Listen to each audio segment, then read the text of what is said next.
ಸಾಲು ಹತ್ಯೆಗಳಿಂದ ಪ್ರಕ್ಷುಬ್ಧವಾಗಿ ಹೋಗಿರುವಂತಹ ದಕ್ಷಿಣ ಕನ್ನಡದಲ್ಲೀಗ ಆಪರೇಷನ್ ಶಾಂತಿ ಎಂಬುದನ್ನು ಪೊಲೀಸ್ ಬಲದಲ್ಲಿ ಮಾಡುವ ಇರಾದೆ ಸರ್ಕಾರಕ್ಕಿದ್ದಂತೆ ಇದೆ. ಮಾಡ್ಬೋದೇನೋ, ಟ್ರೈ ಮಾಡಿ ನೋಡಿ. ಮಂಗಳೂರಿನಲ್ಲಿ ಕಳೆದ ವಾರ ಮುಸ್ಲಿಂ ಯುವಕ ಅಬ್ದುಲ್ ರೆಹಮಾನ್ ಹತ್ಯೆ ಬಳಿಕ ಉದ್ವಿಗ್ನಗೊಂಡಿತ್ತು ಆ ಜಿಲ್ಲೆ. ಈ ಬೆನ್ನಲ್ಲಿ ಮಂಗಳೂರು ಪೊಲೀಸ್ ಕಮಿಷನರ್ ಹಾಗೂ SP ಸರ್ಕಾರ ಬದಲಾಯಿಸಿತು. ಈಗ ಇಬ್ಬರು ಅಧಿಕಾರಿಗಳು ಹೊಸದರಲ್ಲಿ ಬಟ್ಟೆ ಒಗೀತಿದ್ದಾರೋ ಅಥವಾ ತೀರ್ಮಾನ ಮಾಡಿಕೊಂಡೇ ಬಂದಿದ್ದಾರೋ ನನಗೆ ಗೊತ್ತಿಲ್ಲ. ಬಟ್ ಒಂದು ಅವರಿಬ್ಬರು ಜ್ಞಾಪಕ ಇಟ್ಕೋಬೇಕು, ಓವರ್ ಎಂತೂಸಿಯಾಸಮಲ್ಲಿ ಏನೇನೋ ಮಾಡೋಕ್ಕೋ ಕಾನೂನು ವಿರುದ್ಧ ಆದರೆ ಜನರಲ್ ರೊಚ್ಚಿಗೆ ಬಸ್ಬಿಡುತ್ತದು. ಎರಡನೇದು, ಸರ್ಕಾರಗಳ ಬದಲಾದಾಗ ಅಧಿಕಾರಿಗಳು ಹಾಗೆ ಆಡಿದ್ರೆ ಡೇಂಜರಸ್ಸುವೆ. ನಾಳೆನೂ ಡೇಂಜರಸ್ ಅದು, ಒಳ್ಳೆ ಸೂಚನೆ ಅಲ್ಲ. ಏನೋ ನೋಡೋಣ ಅವರ ಪ್ರಯತ್ನಗಳು ಹೇಗಿವೆ ಅನ್ನೋದನ್ನು. ಇದೀಗ ಆರೋಪಿಗಳಿಗೆ ಸಹಕರಿಸುವ ಆಶ್ರಯ ನೀಡುವ ಎಲ್ಲರನ್ನೂ ನಾವು ಆರೋಪಿ ಅಂತೀವಿ ಅಂತ ಅವ್ರು ಹೇಳಿದ್ದಾರೆ. ಹೇಳಬಹುದು, ಆಗೋದು ಏನು ನೋಡೋಣ. ಸರಿ, ಈ ವಿರುದ್ಧ ಶಾಂತಿ ಕದಡುವವರ ವಿರುದ್ಧ FIR ಅಂತೆ ಆಗಲಿ. ಕಾಂಗ್ರೆಸ್ ಸರ್ಕಾರ BJP ಶಾಸಕರು ಹಿಂದೂ ಕಾರ್ಯಕರ್ತನ ಟಾರ್ಗೆಟ್ ಮಾಡ್ತಾ ಇದೆ ಅನ್ನೋ ಆರೋಪ ಶುರುವಾಗಿದೆ ಆಗಲೇ. ದಕ್ಷಿಣ ಕನ್ನಡ ಹುಬ್ಬಳ್ಳಿನಲ್ಲಿ ಸರ್ಕಾರ ದ್ವೇಷ ರಾಜಕಾರಣ ಅಂತ BJP ಹೇಳಿದ್ರೆ, ಕಾಂಗ್ರೆಸ್ ಇಲ್ವಲ್ಲ, ಕಾನೂನು ಪ್ರಕಾರ ಎಲ್ಲ ನಡೀತಿದೆಯಪ್ಪ, ತಪ್ಪು ಮಾಡಿದವ್ರ ಮೇಲೆ FIR ಆಗ್ತಾರಪ್ಪ ಅಂತ ಇವ್ರು ಶುರು ಮಾಡಿದ್ದಾರೆ. ಎಲ್ಲ FIRಗಳು ಕಾನೂನು ಪ್ರಕಾರನೇ. DK ಮೇಲೆ ನಡೆದಿದ್ದಂಥ IT ರೈಡು ಕಾನೂನು ಪ್ರಕಾರನೇ. ಸರಿನೋ ತಪ್ಪೋ ಬೇರೆ. ಸಿದ್ದರಾಮಯ್ಯನವ್ರ ಮೇಲೆ ED ಹೋಗಿ ಮುಗಿದು ಬಿದ್ದಿದ್ದು ಕಾನೂನು ಪ್ರಕಾರನೇ. ಸರಿನೋ ತಪ್ಪೋ, ಬಟ್ ಅದು ದ್ವೇಷ, ರಾಜಕೀಯ. ನಾನು ಐ ಆಮ್ ಟೆಲಿಂಗ್ ಅಗೈನ್, ದಂಡವನ್ನೇ ಅಸ್ತ್ರ ಮಾಡಿಕೊಂಡು ಹೊರಟ ರಾಜ್ಯ ಸರ್ಕಾರ ಬಹುಶಃ ಎಡವತ್ತೆ ಅಂತ ಕಾಣುತ್ತೆ ಈ ಜಿಲ್ಲೆಯಲ್ಲಿ. ಆರಂಭದಲ್ಲಿ ಶಾಂತಿ ಮರುಸ್ಥಾಪನೆಗೆ ಬೇಕಾಗಿದ್ದ ಮಾತುಕತೆ, ಸಂಧಾನ, ವಿಶ್ವಾಸಗಳನ್ನು ವೃದ್ಧಿಗೊಳಿಸುವ ಸಮುದಾಯಗಳಲ್ಲಿ ಕೆಲಸ ಮಾಡಿ ವಿಫಲವಾದಾಗ ಆ ಕಾರ್ಯವನ್ನು ಅದರಲ್ಲಿ ಭಾಗಿಯಾಗುವುದಿಲ್ಲ, ನಾವು ವಯಲೆನ್ಸಲ್ಲೇ ಇರ್ತೀವಿ ಅಂದವರನ್ನು ಮಾತ್ರ ದಂಡಮಲ್ಲಿ ನೋಡಬೇಕಾಗಿತ್ತು. ದಂಡದಲ್ಲಿ ಏಕ್ದಮ್ ಕೈ ಹಾಕ್ದಂಗಿದೆ ಎರಡೂ ಆಫೀಸರ್ಗಳು ಅತಿ ಹತ್ತಿರದಲ್ಲಿ. ಐ ಡೋಂಟ್ ನೋ ನೀವೆಲ್ಲಿ ಕರ್ಕೊಂಡು ಹೋಗ್ತಿರೋ ಈ ಜಿಲ್ಲೆಗಳನ್ನು, ಮುಂದೆ ನೋಡೋಣ ಅದನ್ನು, ಆಮೇಲೆ ವಿ ವಿಲ್ ಸಿ. ಯಾಕಂದರೆ ನಾವಿಲ್ಲೇ ಇರ್ತೀವಿ, ಎಲ್ಲೂ ಹೋಗಲ್ಲ, ನೋಡ್ತೀವಿ ಎಲ್ಲನೂ. ಎಸ್, ಈಗ ಏನಾಗಿದೆ, 1ನೇ ಕೇಸ್ ಹಾಕಿದಾರಂತೆ FIR. ಬಂಟ್ವಾಳದಲ್ಲಿ ಹೋದ ವಾರ ಕೊಲೆ ಆಯ್ತಲ್ಲ, ಡ್ಯಾಶ್ ಡ್ಯಾಶ್. ಈಗ ಪ್ರತಿ ಮುಖಂಡರ ಮನೆಗಳಿಗೆ ರಾತ್ರಿ ಹೊತ್ತಲ್ಲಿ ಪೊಲೀಸ್ ತಂದ್ರೆ, ರಾತ್ರಿ ಹೊತ್ತು ಯಾಕೆ ಹೋಗ್ಬೇಕು ನೀವು? somebody should file a complaint in high court. Why not ಹಾಗಿದ್ರೆ ಠಾಣೆಗೆ ಕರ್ಸ್ಕೋಬೋದಲ್ಲ ಸರ್? ಡೇನಲ್ಲೇ ಹೋಗ್ಬೋದಲ್ಲ, ಡೇನಲ್ಲೇ ಕರ್ಸ್ಕೋಬೋದಲ್ಲ ಬೇಕಿದ್ರೆ ನೀವು. ನೈಟಲ್ಲಿ ಯಾಕೆ ಹೋಗ್ಬೇಕು ಕಳ್ಳರ ಥರ ಪೊಲೀಸ್ನವರು? ಯಾರ ಮನೆಯವರು ಆಗಲಿ, ಹಿಂದೂನವರು ಆಗಲಿ, ಮುಸ್ಲಿಮರು ಆಗಲಿ. ಯಾಕಂದರೆ ಇಲ್ಲೊಂದು ಸುದ್ದಿ ಬರ್ತಾ ಇದೆ, 36 ಜನರನ್ನ ದಕ್ಷಿಣ ಕನ್ನಡದಿಂದ ಗಡಿಪಾರು ಮಾಡೋದಕ್ಕೆ ಕಾನೂನು ಪ್ರಕ್ರಿಯೆ. ಅದರಲ್ಲಿ ಯಾರೋ ಅರುಣ್ ಕುಮಾರ್ ಪುತ್ತಿಲ, ಯಾರ ಭರತ್ ಕುಮ್ದೇಲು, ಮಹೇಶ್ ಶೆಟ್ಟಿ ಡ್ಯಾಶ್ ಡ್ಯಾಶ್ ಅಂತ ಹೇಳಿದ್ರೆ 15 ಮುಸ್ಲಿಮರು ಇದ್ದಾರೆ ಡ್ಯಾಶ್ ಡ್ಯಾಶ್ ಅಂತೆಲ್ಲ ಹೇಳ್ತಾ ಇದ್ದಾರೆ ಇವರು, ಅಲ್ವಾ? 21 ಜನ ಹಿಂದೂಗಳು. ಬಹಳ ವಿಚಿತ್ರವಾಗಿದೆ ಕಾಂಗ್ರೆಸ್ಸಿನ ವ್ಯವಹಾರ ನನಗೆ. ರೋಹಿಂಗ್ಯಾಗಳು ಅಕ್ರಮವಾಗಿ ದೇಶಕ್ಕೆ ಬಂದಾಗ, ಪಾಕಿಸ್ತಾನದವ್ರು ಬಂದಾಗ ಇನ್ಯಾವನೋ ಬರ್ತಿದ್ದಾನೆ, ಅವ್ರನ್ನೆಲ್ಲ ಬಿಡೋದು ಬೇಡ, ನಾವು ರೆಗ್ಯುಲರ್ ಬರೀ ಹಿಂದೂನ್ ಬಿಡೋಣ ಅಂತ CAA NRC ಅದು ಕಿತ್ ಎಲ್ಲರೂ ಬಿಸಾಕಡೆ ಆಚೆಗೆ ಬಾಂಗ್ಲಾದೇಶ್ ಕಡೆ ಅವ್ರನ್ನೆಲ್ಲ ಅಂತಂದ್ರೆ, ಹಂಗೆಲ್ಲ ಮಾಡಬಾರ್ದಪ್ಪ ಅಂತಾರೆ ಕಾಂಗ್ರೆಸ್ನವರು. ಇಲ್ಲಿ ನಮ್ಮ ರಾಜ್ಯದಲ್ಲಿ ಒಳಗಡೆ ಗಡಿಪಾರು ಮಾಡ್ತೀರಲ್ರಿ, ನೀವು ಯಾವ್ರಿ? ಅವ್ರು ನಿಮ್ಮ ಜಿಲ್ಲೆನಲ್ಲಿ ಅವ್ರನ್ನ ಮ್ಯಾನೇಜ್ ಮಾಡೋಕ್ಕಾಗದೇ ಇರೋಷ್ಟು ಹೇಡಿಗಳಾಗ್ಬಿಟ್ಟಿದ್ದೀರಾ ಪೊಲೀಸ್ನವ್ರು. ಹಂಗಾರೆ ಪೊಲೀಸರ ಕಂಟ್ರೋಲಲ್ಲೇ ಲೆಕ್ಕಾಚಾರ ನಿಮ್ದು ಅರ್ಥ ನಮಗಿಲ್ಲ ಆಗ್ತಾ ಇಲ್ಲ, ಇವನು ಆಚೆ ಹಾಕೊಂಬಿಡೋಣ ಅಂತ ಲೆಕ್ಕಾಚಾರ ನಿಮ್ದು. ಹಿಂಗದ ಡಸ್ ಇಟ್ ವೈಲೇಟ್? ಬಿಕಾಸ್ ಇದೊಂದು ಪ್ರಿನ್ಸಿಪಲ್ ಬಂದಿತ್ತು ಹಿಂದೆ. ಬ್ಯಾಂಕ್ ಸಾಲವನ್ನು ಕೊಡದಿದ್ದಾಗ ಫ್ಯಾಕ್ಟ್ರಿನ ಸೀಸ್ ಮಾಡಲಾಯಿತು. ಬಹಳ ದೀರ್ಘಕಾಲ ಆದಮೇಲೆ ಅವರು ಬಂದರು, ಕೇಸ್ ಏನಾದ್ರು ಇರಲಿ, ಬ್ಯಾಂಕ್ ಸಾಲದ ವಿಚಾರ ನೋಡೋಣ ಅದನ್ನೆಲ್ಲ ಆಮೇಲೆ. ಬಟ್ ನೀವು ಫ್ಯಾಕ್ಟ್ರಿಲಿ ಮೆಷಿನ್ಸ್ನ ಕ್ಲೋಸ್ ಮಾಡ್ಕೊಂಡು ಕೂತ್ರೆ ನಂದು ಫಂಡಮೆಂಟಲ್ ರೈಟ್ ಟು ಲೀವ್ ಏನಾಗುತ್ತೆ, ನನ್ನ ಬದುಕುವ ಹಕ್ಕೇನಾಗತ್ತಾಗ ಆ ಪ್ರಶ್ನೆ ಬಂತು ಹಿಂದೆ. ಹಾಗಾಗಿ ಅವಾಗ ಕೋರ್ಟ್ ಬಿಟ್ಕೊಟ್ಟಿತ್ತು. ಹಾಗೆ ಅವ್ರ ಬದುಕುವ ಹಕ್ಕು ಇರುತ್ತೆ ಅಲ್ಲಿ.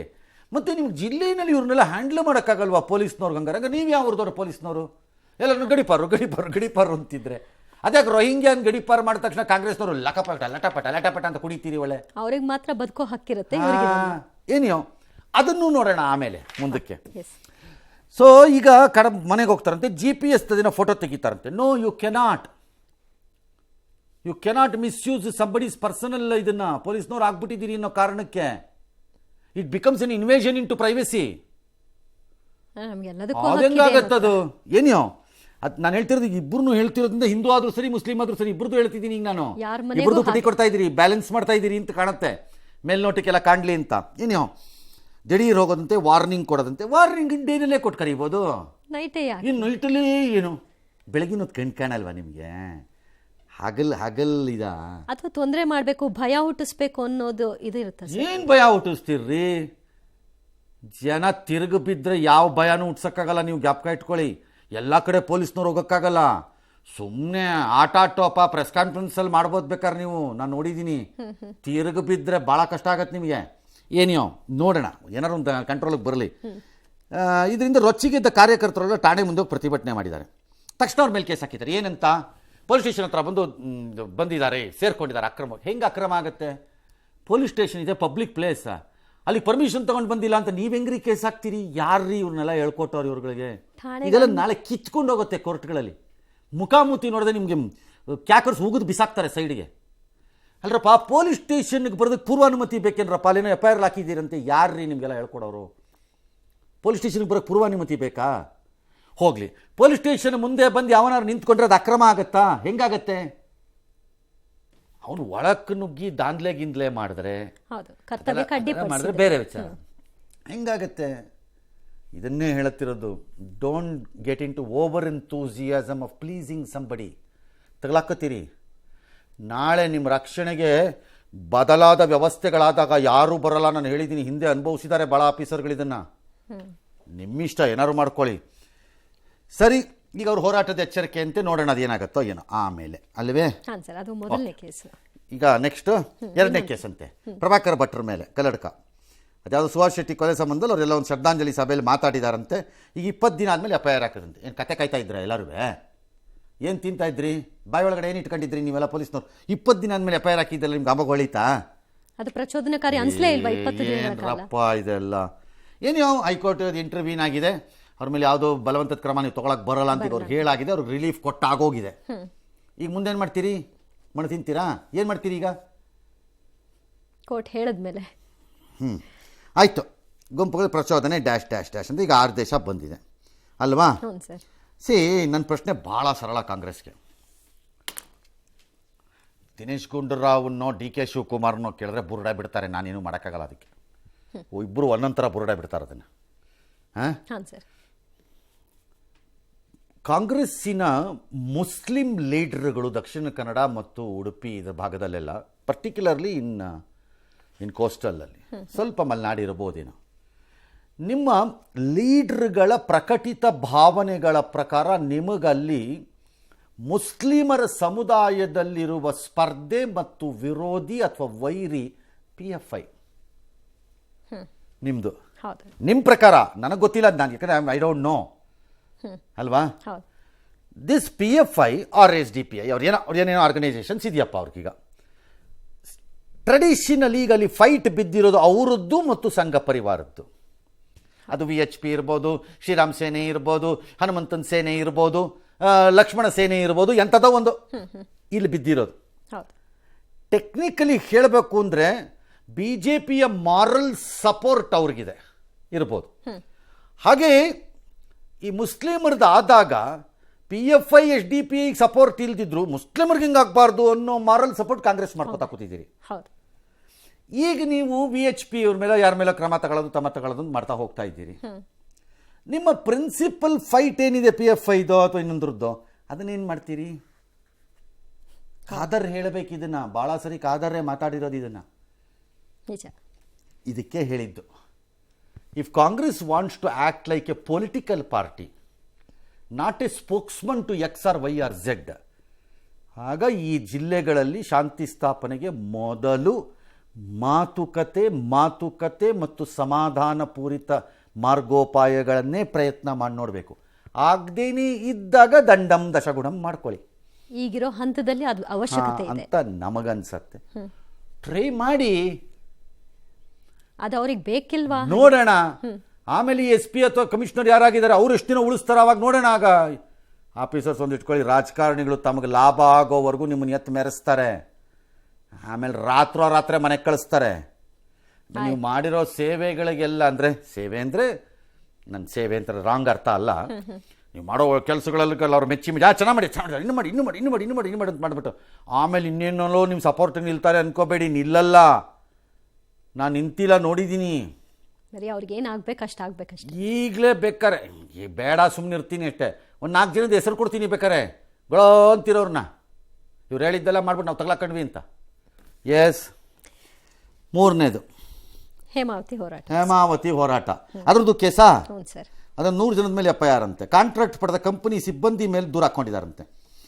ಒಂದು ಹಾನಿಯಾಗಿದೆಯಂತೆ ವಸ್ತುಗಳಿಗೆ. ಹಾಂ, ಓಕೆ. ಅದಕ್ಕೆ ಶಾಸಕರಾದ ಕೃಷ್ಣಪ್ಪ, ಸುರೇಶ್ ಗೌಡ, ಜ್ಯೋತಿ ಗಣೇಶು, ಸೊಗಡು ಶಿವಣ್ಣ ಮಾಜಿ ಶಾಸಕ, ಮತ್ತು ಜಿಲ್ಲಾಧ್ಯಕ್ಷ ರವಿತ್ ಸಂಘದವರು ಗೋವಿಂದರಾಜು, BJP ಜಿಲ್ಲಾಧ್ಯಕ್ಷ ದಿಲೀಪ್ ಕುಮಾರ್, ಇವ್ರ ಮೇಲೆಲ್ಲ A1 A2 ಇಂದ A10 A6 ವರೆಗೂ ನೀನೇ ಹೋಗೋತ್ಲ ಕಡೆ ಅಂತ ಹಾಕಿದಾರಂತೆ. ಅಲ್ಲ, ಹೋರಾಟ ನಮ್ಮ ಹಕ್ಕು ಅಂತಾರೆ ಸರ್. ಇವರು ಹೋರಾಟ ಮಾಡೋ ಸಂದರ್ಭದಲ್ಲಿ ಇದನ್ನು ವಿರೋಧ ಮಾಡೋ ಹಾಗಿಲ್ಲ, ಹೋರಾಟ ಮಾಡೋಂಗಿಲ್ಲ, ಕೇಸ್ ಹಾಕ್ತೀವಿ ಅಂದ್ರೆ ಹೇಗೆ ಸರ್? ಅದು ಮಾಡೋಂಗಿಲ್ಲ. ಆಸ್ತಿ ಪಾಸ್ತಿ ನಷ್ಟದ್ದು ಬೇರೆ, ಓಕೆ, ಅದು ಬೇರೆ. ಹೋರಾಟದ ಮೇಲೆ FIR ಆಗ್ತಾ ಹೋಗ್ತೀನಿ ಅಂದ್ರೆ ನೀವೇನು ನಾಳೆ ಮಾಡೋದು? ನಿಮಗೂ DK ಶಿವಕುಮಾರ್ ನೆಲ ಜಲ ಅಂದ್ಬಿಟ್ಟು ಮೆಕ್ಕೆದಾಟಕ್ಕೆ ಪ್ರಯಾಣಕ್ಕೆ ಹೋದಾಗ ಕೇಸ್ ಹಾಕಿದ್ದಕ್ಕೆ ರಾಜ್ಯದ ಇದ್ರ ಮೇಲೆ ಹೋರಾಟದ ಮೇಲೆ ಆಗ್ತೀರೇನ್ರಿ ನೀವು? ಏನೇನು ಹೇಳಿದ್ರಿ? ತೆಗಿಸ್ಲಾ ಇಲ್ಲ. Again, government seems to have selected one methodology. ಆ ಮೆಥಡಾಲಜಿ ಏನು ಅಂದರೆ ಈಗ ನಡೀತಾ ಇರೋದು ಇದ್ದಂಗಿದೆ. ಟ್ರೈ ಮಾಡಲಿ, ಅನುಭವಿಸ್ಲಿ, ಬಿಡಿ ಅದನ್ನು. ಸಿದ್ದರಾಮಯ್ಯನವ್ರ ಮೇಲೆ ಪ್ರಚೋದನಕಾರಿ ಪೋಸ್ಟ್ ಹಾಕಿದ್ದಾನೆ ಯಾರೋ ಬಜರಂಗ ಸಂಘದ ಕಾರ್ಯಕರ್ತ, ಯಾವಾಗ ಏಪ್ರಿಲಲ್ಲಿ. ಆಮೇಲೆ ಪೊಲೀಸ್ನವರು ಅದನ್ನು ತೆಗೆಸಿದ್ರಂತೆ. ಈಗ ತಿಂಗಳಾದಮೇಲೆ ಏಪ್ರಿಲಾಗಿ ಮೇ ಆಯಿತು, ಈಗ ಅವನ ಮೇಲೆ ಕೇಸ್ ಹಾಕಿದ್ದಾರಂತೆ. ನಾನು ಇದನ್ನೇ ಹೇಳೋದು, ಸಿದ್ದರಾಮಯ್ಯನವ್ರನ್ನ ಖಂಡಿಸಿ ಸಿದ್ದರಾಮಯ್ಯ ಅವರಿಗೆ ಗೋಡ್ಸೆ ಬೇಕಾಗಿದ್ದಾರೆ ಅಂತೇನೋ ಹಾಕೋದು ಆಬ್ಸಲ್ಯೂಟ್ ನಾನ್ ಸೆನ್ಸ್ ಮತ್ತು ರಾಂಗ್ ಅನ್ನೋದು ಯಾವನ್ಗಾರು ಗೊತ್ತಾಗಲ್ವಾ? ರಬ್ಬಿಶ್ ಅದು ಅಂತ. ಹೌದಾನೆ? ಯಾರೋ ಒಬ್ರು ಪೋಸ್ಟ್ ಹಾಕಿದ ಮಾತ್ರಕ್ಕೆ ಅದೇ ಸತ್ಯ ಆಗುತ್ತೆ. ಸತ್ಯಾದ ಬೇರೆ ವಿಚಾರ, ಬಟ್ ಅದು ರಬ್ಬಿಶ್. ಅದು ಅವ್ನು ಹಾಕಬಾರ್ದು. ಯಾಕೆ ಹಾಕ್ಬೇಕು ಒಬ್ಬ ಮುಖ್ಯಮಂತ್ರಿಗೆ? ಕ್ರಿಟಿಸೈಸ್ ಮಾಡೋದು. ಈಗ ಅವರು ಯುದ್ಧದ ವಿಚಾರದಲ್ಲಿ ಯುದ್ಧ ಬೇಡ ಅಂದಿದ್ದಕ್ಕೆ ಅವಾಗ ನಾವು ತಗೊಂಡಿದ್ವಿ ಆ ಸಬ್ಜೆಕ್ಟನ್ನು. ಯುದ್ಧ ಮೊದಲೇ ಆಯ್ಕೆ ಅಲ್ಲ. ಅಷ್ಟೇ, ಬಟ್ ಯುದ್ಧನ ಬಿಟ್ಕೊಡಕ್ಕಾಗಲ್ಲ ಅಂತ ನಾವು ಆಯ್ಕೆ ತಗೊಂಡಿದ್ವಿ ಅಲ್ಲಿ. ಅದನ್ನು ಮಾಡಬೇಕು. ಅದು ಬಿಟ್ಬಿಟ್ಟು ಗೋಡ್ಸೆ ಬೇಕಾ, ಅವನು ಬೇಕಾ, ಇವನು ಬೇಕಾ ಅಂತಂದರೆ ಏನಕ್ಕೆ ಬೇಕಿತ್ತು? ಅದು ಓಕೆ. ಈಗ 1 ತಿಂಗಳು ಬಿಟ್ಟು ಹಾಕಿದ್ರೆ ನೀವು, ಐ ಡೋಂಟ್ ನೋ. ನನಗೆ ಡೌಟ್ ಏನು ಅಂದರೆ ಆಫೀಸರ್ಸನ್ನು ಎಲ್ಲೋ ಚಿವಿಟ್ ಬಿಟ್ಟಿದ್ದಾರೆ ಈಗ ಸರ್ಕಾರದವ್ರು. ಮೊನ್ನೆ 4-5 ದಿನದ ಮೀಟಿಂಗುಗಳಲ್ಲಿ ನೀವೆಲ್ಲ ಟೈಟ್ ಆಗಬೇಕು, ಎಲ್ಲ BJP ಪರ ನಿಂತ್ಬಿಟ್ಟಿದ್ದೀರಿ ಅಂತನೋ, ಅಥವಾ ಅವ್ರು ಏನು ಮಾಡಿದ್ರು ಏನೋ ಮಾಡ್ತಾ ಇಲ್ಲ ನೀವು ಅಂತನೋ, ಏನೋ ಒಂದು ಚಿವಿಟಿದ್ದೀರಿ ಹಿಡ್ಕೊಂಡು. ಎಲ್ಲರಿಗೂ ದೇಹದಲ್ಲೆಲ್ಲ ರಕ್ತ ಹರಿತಿರ್ಬೇಕು ಈಗ ಅಲ್ಲಿ ಓಡೋದವ್ರಿಗೆ ವಾಪಸ್ಸು. ಎಲ್ಲ ಒಬ್ಬೊಬ್ರು ಎದ್ದು ನಿಂತ್ಕೊಂಡು ಕಂಡುಕೊಂಡಿದ್ದನ್ನೆಲ್ಲ ಆಗ್ತಾ ಕೂತಿದ್ದೀರಿ ಅಂತ ಕಾಣುತ್ತೆ ಮೇಲ್ನೋಟಕ್ಕೆ. ಅತಿ ಉತ್ಸಾಹ. ಎಸ್.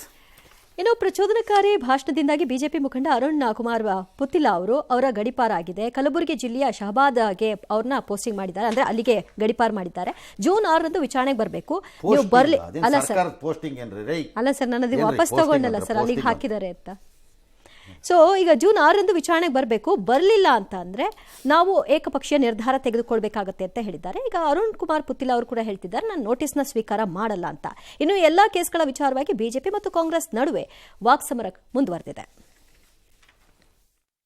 ಗಡೀಪಾರು ಆದೇಶವನ್ನ ಮಾಡಿ ಇವತ್ತು ನೋಟಿಸ್ ಜಾರಿಗೊಳಿಸಿದ್ದಾರೆ. ನಾನು ಯಾವುದೇ ಕಾರಣಕ್ಕೂ ಕೂಡ ಇದನ್ನ ಸ್ವೀಕಾರ ಮಾಡೋದಿಲ್ಲ. ನನ್ನ ವಿರುದ್ಧ ಯಾವುದೇ ಪ್ರಕರಣಗಳನ್ನ ದಾಖಲು ಮಾಡಿದ್ರು ಕೂಡ ಅದನ್ನ ಸವಾಲಾಗಿ ಸ್ವೀಕಾರ ಮಾಡಿ ಹಿಂದೂ ಧರ್ಮದ ವಿಚಾರದಲ್ಲಿ ಯಾವತ್ತೂ ಕೂಡ ರಾಜಿಗೆ ನಾನು ಸುತಾರಾಮ್ ಒಪ್ಪುವುದಿಲ್ಲ ಅನ್ನತಕ್ಕಂತ ವಿಚಾರವನ್ನ ಅತ್ಯಂತ ಸ್ಪಷ್ಟವಾಗಿ ಇವತ್ತು ಆಡಳಿತ ವ್ಯವಸ್ಥೆಗೆ ತಿಳಿಸ್ತಾ ಇದ್ದೇನೆ. ಹಿಂದೂಗಳನ್ನು ಮಟ್ಟ ಹಾಕಕ್ಕೆ ಮಾಡ್ತಾ ಇರೋ ಟಾಸ್ಕ್ ಫೋರ್ಸ್ ಅಷ್ಟೇ ಇದು. ಈಗಾಗಲೇ ಶುರು ಮಾಡಿದ್ದಾರೆ. ಕಲ್ಲಡ್ಕ ಪ್ರಭಾಕರ್ ಭಟ್ರ ಬಗ್ಗೆ ಅವ್ರ ಮೇಲೆ ಕೇಸ್ ಹಾಕ್ತಾ ಇದ್ದಾರೆ. ಹಿಂದೂ ಕಾರ್ಯಕರ್ತರು ಅರುಣ್ ಪುತ್ತಿಲ ಅವ್ರಿಗೆ ಗಡಿಪಾರ್ ಮಾಡಬೇಕು ಅಂತ ಅವ್ರ ಮೇಲೆ ಕ್ರಮ ತೆಗೆದುಕೊಳ್ತಾ ಇದ್ದಾರೆ. ನೀವು ಕಾಂಗ್ರೆಸ್ ಅವರು ಕೋಮುವಾದಿ ಬೆಂಬಲ ಮಾಡಕ್ ಹೊರಟ್ರೆ ಗಲಾಟೆಗೆ ಕಾಂಗ್ರೆಸ್ ಸರ್ಕಾರನೇ ಪ್ರೇರಣೆ ಆಗ್ತದೆ. ಕರಾವಳಿ ಭಾಗದಲ್ಲಿ ಶಾಂತಿ ಸುವ್ಯವಸ್ಥೆ ಇವತ್ತು ಕಾಪಾಡಬೇಕು. ಹಿಂದೂ ಕಾರ್ಯಕರ್ತರನ್ನ ಇವತ್ತು ಟಾರ್ಗೆಟ್ ಮಾಡ್ತಕ್ಕಂಥದ್ದು ಸರಿಯಲ್ಲ. ಈ ರೀತಿ ನಡವಳಿಕೆಯಿಂದ ವಾತಾವರಣ ಇನ್ನೂ ಕೂಡ ಹದಗೆಡ್ತದೆ. ಏನ್ ದ್ವೇಷ ಭಾಷಣ ಮಾಡಿದ್ದಾರೆ, ನೀವು ಹಾಕಿ ಕೇಸ್ ಹಾಕಿ. ಅದ್ರ ಪ್ರಭಾಕರ್ ಭಟ್ರ ಮೇಲೆ ಕೇಸ್ ಹಾಕಿದೆ, ನಮ್ಮ ಶಾಸಕರ ಮೇಲೆ ಕೇಸ್ ಹಾಕಿದ್ವಿ. 18 ಜನ ಶಾಸಕರನ್ನ ಸಸ್ಪೆಂಡ್ ಮಾಡಿದ್ವಿ. ನಾವು ಡೆಮೊಕ್ರಾಟಿಕ್ ಸಿಸ್ಟಮ್ ನಲ್ಲಿ ಇದೀವಿ. ಸ್ವಲ್ಪ ಮಾನ್ಯ ಮುಖ್ಯಮಂತ್ರಿಗಳು, ಉಪಮುಖ್ಯಮಂತ್ರಿಗಳು, ಸಚಿವರುಗಳು ಯಾರು ತಪ್ಪು ಮಾಡ್ತಾರೆ ಅವ್ರ ಮೇಲೆ FIR. ಹಿಂದೂ ಮುಸ್ಲಿಂ ಕ್ರಿಶ್ಚಿಯನ್ ಅಂತ ಯಾರು ನೋಡೋಕೆ ಹೋಗಲ್ಲ. ಹಿಂದೂಗಳಿಗೆ ಮಾತ್ರ ಕಾಣ್ತಾರೆ, ಯಾರಿಗೆ ಬಿಜೆಪಿ ಅವ್ರಿಗೆ ಮುಸಲ್ಮಾನರು ಕಾಣೋದೇ ಇಲ್ಲ. ಅವ್ರಿಗೆ ನಮ್ಗೆ ಎಲ್ಲರೂ ಕೂಡ ಕಾಣ್ತಾರೆ. ಅದು ಯಾರು ಕಾನೂನು ಬಾಹಿರವಾಗಿ ಏನಾದ್ರು ನಡ್ಕೊಂಡ್ರೆ ಅವಾಗ FIR ಆಗ್ತದೆ. Okay, that's fair. ಯಾರು ತಪ್ಪು ಮಾಡ್ತಾರೆ ಅವ್ರ ಮೇಲೆ FIR ಹಾಕ್ತಾರೆ, ಸರಿಯಪ್ಪ. ಅದನ್ನೇ ನಾನು ದಿನೇಶ್ ಗುಂಡೂರಾವ್ ಕೇಳೋದೀಗ. ಈಗ ನಿಮಗೆ ಮೇಲೆ ಎಲ್ಲ ಬೀಳೋದು ಬೇರೆ ಕಡೆಯಿಂದ ಎಲ್ಲ government of India ED ಇಂದನೋ IT ಇಂದನೋ ಮತ್ತೊಂದಿಂದನೋ ಅದು ಎಲ್ಲ ತಪ್ಪು ಅಂತಲೇ ಅನ್ಕೋಬೇಕಲ್ಲ FIR ಬಿದ್ದ ಮೇಲೆ. ಹೌದು, ಅದೆಲ್ಲ ಅನ್ಯಾಯನಾ? ಓಕೆ, ನಮಗೆ ಹಿಂದೂ ಕಾಣಿಸ್ತಾರೆ, ಮುಸ್ಲಿಂ ಕಾಣಿಸ್ತಾರೆ, ಎಲ್ಲರೂ ಕಾಣಿಸ್ತಾರೆ. ಅಲ್ಲೆಲ್ಲ ಲಕ್ಷ್ಮೀ ಹೆಬ್ಬಾಳ್ಕರ್ ಸಾಮಾಜಿಕ ಬದ್ಧತೆ ಇರಬೇಕು, ನ್ಯಾಯ ನೋಡ್ಬೇಕು, ಅದನ್ನು ಎಲ್ಲರನ್ನೂ ನೋಡಬೇಕು, ಹಂಗೆ ಹಿಂಗೆ ಊರು ಅಂತೆಲ್ಲ ನೋಡಬಾರ್ದು. ಸರಿ, ಅದು ಕರೆಕ್ಟಾ? ಹೌದು. ಹಾಗಾದ್ರೆ ಎಲ್ಲ ಧರ್ಮಗಳಲ್ಲೂ ಇರುವಂತಹ ಬಡವರಿಗೆ 10% ಅಷ್ಟು ರಿಸರ್ವೇಷನ್ ಗೌರ್ಮೆಂಟ್ ಆಫ್ ಇಂಡಿಯಾ ಕೊಟ್ಟಿದ್ದ ನಿಮ್ಮ ಸರ್ಕಾರ ಯಾಕೆ ಜಾರಿಗೆ ತಂದಿಲ್ಲ? ಯಾಕೆ ಜಾರಿ ಆಯ್ತಪ್ಪ, ಫೇರ್ ಅಪ್, ನೀವು ಹೇಳ್ತಿರೋದು ಸರಿ ಇದೆಯಪ್ಪ, ಅದ್ಯಾಕೆ ಜಾರಿಗೆ ತರಲಿಲ್ಲ? ಅದ್ರಲ್ಲಿ ಎಲ್ಲರೂ ಇದಾರಲ್ಲಪ್ಪ. ಆದರೆ 4% ರಿಸರ್ವೇಷನ್ ತರಿಸೋಷ್ಟು ಆಸಕ್ತಿ ಮತ್ತು ಆ ಥರ ಏನು ಅದಾಗತ್ತೋ ಬಿಡುತ್ತೋ ಸುಪ್ರೀಂ ಕೋರ್ಟಲ್ಲಿ ತೀರ್ಮಾನ ಆಗಲಿ, ಅದು ಪ್ರಶ್ನೆ ಬೇರೆ. ಹೌದು, ವಿಶೇಷ ಆಸಕ್ತಿ ತಗೊಂಡು ಮೈನಾರಿಟಿ ಅಂತೇಳಿ, ಲಾರ್ಜ್ಲಿ ಅದು ಮುಸ್ಲಿಂ ಅಂತ. ಮೈನಾರಿಟಿ ಅಂದರೆ ಜೈನರು ಇವರೆಲ್ಲ ಬರ್ತಾರೆ, ಬಟ್ ಅದನ್ನು ನೀನು ಜಾಸ್ತಿ ಪ್ರಯೋಜನಕ್ಕೆ ಬರಲ್ಲ, ಅವರು ಹೆಚ್ಚು ಉಪಯೋಗ ಎಲ್ಲ ಉಪಯೋಗ ಅಲ್ಲಿಗೆ ಬರೋದು. ಅದಕ್ಕೆ ಯಾಕಷ್ಟು ಆಸಕ್ತಿ ಆವಾಗ? ನಿಮ್ಗೆ ಯಾರು ಕಾಣಿಸ್ತಿದ್ರು ಆಗ ಅಂತ ಯಾರು ಒಬ್ರು ಕೇಳಿದ್ರೆ ಹೇಗಿರುತ್ತೆ ನಿಮಗೆ? ಅದ್ಯಾಕಪ್ಪ 10% EWS ಕೋಟಾನ ಜಾರಿಗೆ ತರಲಿಲ್ಲ? ಅದರಲ್ಲಿ ಸಮಾನತೆ ಕಾಣಿಸ್ತಾ ಅಲ್ಲಿ ಕಾಣಲಿಲ್ವಾ? ಹಿಂದೂಗಳು, ಮುಸ್ಲಿಮರು, ಕ್ರೈಸ್ತರು, ಜೈನರು ಎಲ್ಲ ದಿನೇಶ್ ಗುಂಡೂರಾವ್ ಕಣ್ಣಿಗೆ ಎಷ್ಟು ಸೆಲೆಕ್ಟಿವ್ ಆಗಿ 4% ಮಾತ್ರ ಕಾಣಿಸ್ತಾ? ಏನ್ರಿ ದೋಖಾಗಳಾಗ್ಬಿಟ್ಟಿದ್ದೀರಿ ಎಲ್ಲರೂ. ನಿಮ್ಮ ಸ್ವಾರ್ಥ ಮತ್ತು ನಿಮ್ಮ ರಾಜಕೀಯ ಅನುಕೂಲಕ್ಕೆ ಆಯಾ ಕ್ಷಣಕ್ಕೆ ಗೋಸುಂಬೆಗಳ ಥರ ಬಣ್ಣ ಬದಲಾಯಿಸ್ಕೊಂಡು ಸುಮ್ಮನೆ ಮಾತಾಡ್ತಿರ್ತೀರಿ. ರಿವರ್ಸ್ ಹಾಕ್ಕೊಂಡು ಕೇಳಿದ್ರೆ ತಿರುಗಿ ಬೀಳುತ್ತೆ, ನಿಂತ್ಕೊಂಡ್ಬಿಡ್ತೀನಿ. ಅವ್ನು ಸರಿ ಇಲ್ಲ, ಅವ್ನು BJP, ಅವನು ಕಾಂಗ್ರೆಸ್, ಅವ್ನು ದೇಶದ್ರೋಹಿ. BJP ಅವ್ರನ್ನ ಕೇಳಿ, ಯಾರು ಸ್ವಲ್ಪ ಎಕ್ಸ್ಟ್ರಾ ಮಾತಾಡಿ ಮೋದಿ ಮೇಲೆ, ಅವ್ನು ದೇಶದ್ರೋಹಿ ಏನು ಬಿಡೋದು. ಇವ್ರನ್ನ ಕೇಳಿ, ಇವನು BJP, ಇವ್ನು RSS ಬಿಡೋದು, ಲೇಬಲ್ ಮಾಡಿಬಿಡೋದು ಅಷ್ಟೇ. ಇಂಥ ನಿಮ್ಮ ಗಿರಾಕಿಗಳ ಮಧ್ಯ ನಾವೆಲ್ಲ ಇನ್ನೂ ಬದುಕಬೇಕಲ್ಲ? ನಮ್ಮ ಹಣೆ ಬರಹ. ಸ್ವಂತ ಲಾಭ ಸ್ವಾರ್ಥಿಗಳು, ತಾವು ದುಡ್ಡು ಮಾಡ್ಕೊಂಡು ತಾವು ಅಧಿಕಾರ ಅನುಭವಿಸ್ಕೊಂಡು ಜನರ ಹೆಸರಿನಲ್ಲಿ ಮಜಾ ತಗೊಂಡು ಓಡಾಡ್ತಿರೋ ಗಿರಾಕಿಗಳು ಡೆಮಾಕ್ರಸಿ ಹೆಸರಿನಲ್ಲಿ. ಏನು ಮಾಡ್ತೀರಿ? ನಮ್ಮ ಹಣೆ ಬರಹ. ಎಸ್. ಇನ್ನು ಮತ್ತೊಂದು ಕಡೆ ಹೇಮಾವತಿ ಲಿಂಕ್ ಕೆನಾಲ್ ಯೋಜನೆ ಖಂಡಿಸಿ ಹೋರಾಟ ನಡೆಸಿದ ಆಯ್ತು, ಗಡಿಪಾರು ಮಾಡಿದ್ದಾರೆ. ಒಂದು ನಿಮಿಷ ಇರಿ, ಹಾಂ ಸರ್, ಗಡಿಪಾರು ಮಾಡಿದ್ದೀರಲ್ಲ. No, I want to ask this question. ಭಾಳ ಸೀರಿಯಸ್ ಆಗಿ ಕೇಳಬೇಕು ಈ ಪ್ರಶ್ನೆನ. ಈ ಗಡಿಪಾರಿನ ಅಧಿಕಾರನ ಕರ್ನಾಟಕ ಪೊಲೀಸ್ ಕಾಯ್ದೆಯಲ್ಲಿ ನೀವು AC ಕೊಟ್ಟಿದ್ದೀರಿ. ಇವತ್ತಿನ AC DC ಅಂದರೆ ಏನರ್ಥ? ಇಲ್ಲ ಚೀಫ್ ಮಿನಿಸ್ಟರ್ ಪೋಸ್ಟಿಂಗ್ ಮಾಡ್ತಾರೆ, ಇಲ್ಲ ಲೋಕಲ್ MLAಗಳು ಪೋಸ್ಟ್ ಮಾಡಿಸ್ತಾರೆ. ಆ ಪೋಸ್ಟಿಂಗ್ಗಳು ಹೆಂಗಾಗತ್ತೆ ಅಂತ ಆಫೀಸರ್ಗಳಿಗೆ ಗೊತ್ತಿದೆ. ಹೇಳೋದು ಬೇಡ, ಹೇಳೋದೇನು ಬೇಕಾಗಿಲ್ವಲ್ಲ, ಎಲ್ಲರಿಗೂ ಗೊತ್ತಲ್ಲ ಯಾವ ಪೋಸ್ಟಿಂಗ್ ಹೆಂಗಾಗತ್ತೆ ಅಂತ. ದಟ್ ಆಫೀಸರ್ ಆ MLA ಆರ್ ಆ ಮಿನಿಸ್ಟ್ರದ್ದು ಮಾತು ಕೇಳ್ತಾರೋ ಇಲ್ವೋ? ಕೇಳಲೇಬೇಕು, ಬೇರೆ ಗತಿ ಇಲ್ಲ ಅವ್ರಿಗೆ. ಹೇಳಿದ್ದನ್ನು ಕೇಳೋದಾರ ಕೇಳ, ಇಲ್ಲಿಂದ ಖಾಲಿ ಮಾಡು ಅಂತಾರೆ. ಎಷ್ಟು ಸರಿ ಫೋನಲ್ಲಿ ರೆಕಾರ್ಡ್ ಆಗಿಲ್ಲ ಇದೆಲ್ಲ ಹೇಳ್ತೀನಿ. How will this AC decide ಯಾರನ್ನ ಗಡಿಪಾರು ಮಾಡ್ತೀನಿ ಅಂತ? Who is he to decide this? ಕಾನೂನಲ್ಲಿ ಅಧಿಕಾರ ಇರ್ಬೋದೇನೋ. ನಾವು this must be challenged in the court. ನನ್ನ ಪ್ರಕಾರ ಇದನ್ನು ಚಾಲೆಂಜ್ ಮಾಡಿಸ್ಬೇಕು. He should not, because he is no longer impartial. In many places ಅಲ್ಲಿ he becomes an agent of the local leader. ಒತ್ತಡದಲ್ಲಿರ್ತಾರೆ. ಎರಡನೇದು, ಈ AC ಈ ಕೇಸು ತಗೊಂಡೇ ಹೇಳ್ತೀನಿ. ಗುಲ್ಬರ್ಗದ ಶಾಬಾದ್ ಅಂತ ಸೆಲೆಕ್ಟ್ ಮಾಡ್ತಾರೆ. ಹೆಂಗೆ ಸೆಲೆಕ್ಟ್ ಮಾಡ್ತೀರಿ? ಏನು ಮ್ಯಾಪ್ ಇಟ್ಕೊಂಡು ಸೆಲೆಕ್ಟ್ ಮಾಡಿದ್ರಾ? ಹಿಂದುಳಿದ ತಾಲೂಕುಗಳ ಪಟ್ಟಿ ಹಿಡ್ಕೊಂಡು ಸೆಲೆಕ್ಟ್ ಮಾಡಿದ್ರಾ? ಅಥವಾ AC ಮಾವನ ಮನೇನಾ, ಅದು ಹೆಂಡತಿ ಮನೇನಾ? ಹೇಗೆ? How do you select it? Who gives you this power to select? ನಾಳೆ ಏನಾದ್ರು ಸರ್ಕಾರ ಬದಲಾಗಿ ಅಪ್ಪಿತಪ್ಪಿ ಆಗತ್ತೋ ಬಿಡುತ್ತೋ ಜನಕ್ಕೆ ಬಿಟ್ಟಿದ್ದು, ಚುನಾವಣೆಯಲ್ಲಿ ಆಯಿತು ಅಂದ್ಕೊಳ್ಳೋಣ. ಆಗಿನ ಸರ್ಕಾರ DK ಶಿವಕುಮಾರ್ ಮೇಲೆ ಒಂದು 2 ಕೇಸ್ ಹಾಕಿಸ್ಬಿಟ್ಟು ಯಾವ್ಯಾವ್ದನ್ನ ಅಡ್ಜಸ್ಟ್ ಮಾಡಿಬಿಟ್ಟು ಇದೇ ಥರ ಯಾವುದೋ ಬೋಗಸ್ ಹಾಕಿಸ್ಬಿಟ್ಟು ದೇಶ ಅಂತ ನೀವು ಕೂಕತ್ತೀರಿ, ಕೂಕ್ಕಳಿ ಕೇಸ್ ಹಾಕ್ಬಿಟ್ಟು ಕೊಪ್ಪಳಕ್ಕೆ ಗಡಿಪಾರು ಅಂದರೆ ಓಕೆನ ಅದು? ಹೀಗೆ how are you selecting this? What is the rationality? ಏನು ರ್ಯಾಷನಾಲಿಟಿ ಇದೆ ಇದಕ್ಕೆ? ನಾವು somebody should challenge this. He cannot ಅಂತ ನನ್ನ ವಾದ. ಪವರ್ ಇದೆ ಅಂತ ಏನು ಬೇಕಾದ್ರೂ ಮಾಡ್ಬೋದು. ಏನಪ್ಪ ನನಗೆ ಅರ್ಥನೇ ಆಗ್ತಿಲ್ಲ. ಇದು ಭಾಳ ವಿಚಿತ್ರವಾಗಿ ನಡೀತಿದೆ ಎಲ್ಲನೂ. ಸೆಲೆಕ್ಟಿವ್ ಆಗಿ ಮಾಡ್ತಾರೆ. ಹೆಂಗಾಗೋಗಿದೆ ಗೊತ್ತಾ? ಹಾಕ್ಬಿಡೋ ಒಂದು ಕೇಸು, ಒಂದು FIR ಮಾಡಿಬಿಡೋ, ಒಂದು ಅರೆಸ್ಟ್ ಮಾಡ್ಕೊಳ್ಳೋ, 2 ದಿನ ಒಳಗೆ ಕಳಿಸ್ಬಿಡೋ, ಬೈಲ್ ತಗೊಂಬರ್ಲಿ, ಅವನು ನಡ್ಕೊಂಡು ಓಡಾಡ್ಲಿ ಅವ್ನು ಕೋರ್ಟ್ಗೆ, ನೋಡ್ಕೊಳ್ಳೋಣ ಆಮೇಲೆ. ಅಷ್ಟು ತೊಂದರೆ ಕೊಟ್ಟರೆ ಅಷ್ಟು ಮಾಡ್ಬಿಡೋಣ, ನೀವು ಅಷ್ಟು ಮಾಡಪ್ಪ. ಈ ಮೆಂಟಾಲಿಟಿಗೆ ಬಂದಂಗಿದೆ ಸರ್ಕಾರಗಳು ಮತ್ತು ಅಧಿಕಾರಿಗಳು ಅಥವಾ ಪೊಲೀಸ್ನವರು. ಡಾನ್ಸ್ ಮಾಡ್ತಿರೋರು, ಯಾರ್ಯಾರು ಮಾತು ಕೇಳ್ಕೊಂಡು ಯಾರ್ಯಾರು ಡಾನ್ಸ್ ಮಾಡ್ತಿದ್ದಾರೋ. Amazing amazing. ಈ ಗಡಿಪಾರಿನ ಆಯ್ಕೆ ಮಾತ್ರ ಶಾಬಾದ್ ಅಂತೆ, ಗುಲ್ಬರ್ಗಲ್ಲಿ ಅದು ಯಾರಿಗೋ ಒಬ್ರಿಗೆ ಗಡಿಪಾರು. ಹೀಗೆ how how did you decide?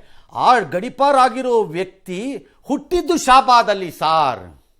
ಅದಕ್ಕಲ್ಲಿ ಅವ್ನು ವಲಸೆ ಬಂದಿದ್ದಾನೆ ನೋಡಿ ಸಾರ್, ದಕ್ಷಿಣ ಕನ್ನಡಕ್ಕೆ ವ್ಯಾಪಾರ ಮಾಡೋಕ್ಕೆ ಅಂತ, ಅದಕ್ಕೆ ಅಲ್ಲಿಗೆ ಕಳಿಸ್ಬಿಟ್ವಿ ಅವನು ಅಂತಂದ್ರೆ.